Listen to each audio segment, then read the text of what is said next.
మల్కాజ్గిరి జిల్లా కలెక్టర్ మను చౌదరికి కోషాయిగూడ ప్రాథమిక ఆరోగ్య కేంద్రం నూతన భవనం నిర్మించాలని కోరుతూ వినతి పత్రాన్ని సమర్పించిన ఉప్పల్ ఎమ్మెల్యే బిఎల్ఆర్.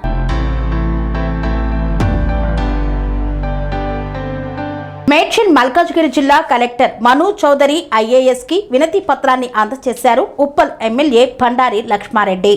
కోషాయిగూడ ప్రధాన రోడ్డులో ఉన్న ప్రాథమిక ఆరోగ్య కేంద్ర భవనం పూర్తిగా శిథిలావస్థకు చేరుకోవడంతో అదే ప్రదేశంలో ఆధునిక సౌకర్యాలతో కూడిన నూతన భవనాన్ని నిర్మించాల్సిందిగా ఎమ్మెల్యే బండారి లక్ష్మారెడ్డి జిల్లా కలెక్టర్ మను చౌదరి ఐఏఎస్ ను కలిసి వినతి పత్రాన్ని సమర్పించారు. ఈ సందర్భంగా ఎమ్మెల్యే మాట్లాడుతూ కోషాయిగూడ మరియు పరిసర ప్రాంతాల ప్రజలకు ఆరోగ్య సేవలు అందిస్తున్న ఈ ప్రాథమిక ఆరోగ్య కేంద్రం భవనం పాతపడిపోయి ప్రమాదకర స్థితికి చేరుకుందని తెలిపారు. భవనం బలహీనంగా మారడం వల్ల రోగులు, వైద్య సిబ్బంది మరియు ప్రజల భద్రతకు ముప్పు వాటిల్లే అవకాశం ఉందని వివరించారు.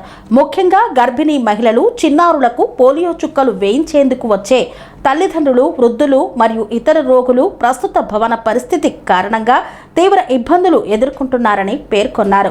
సరైన మౌలిక వసతులు లేకపోవడం వల్ల వైద్య సేవలు అందించడంలో కూడా ఆటంకాలు ఏర్పడుతున్నాయని తెలిపారు.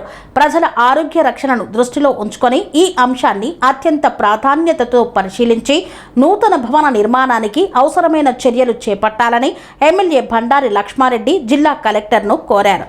ఈ కార్యక్రమంలో బీఆర్ఎస్ పార్టీ రాష్ట్ర నాయకులు సోమశేఖర్ రెడ్డి, మాజీ కార్పొరేటర్ కొత్త రామారావు, బీఆర్ఎస్ పార్టీ నాయకులు మహేష్ గౌడ్ పాల్గొన్నారు.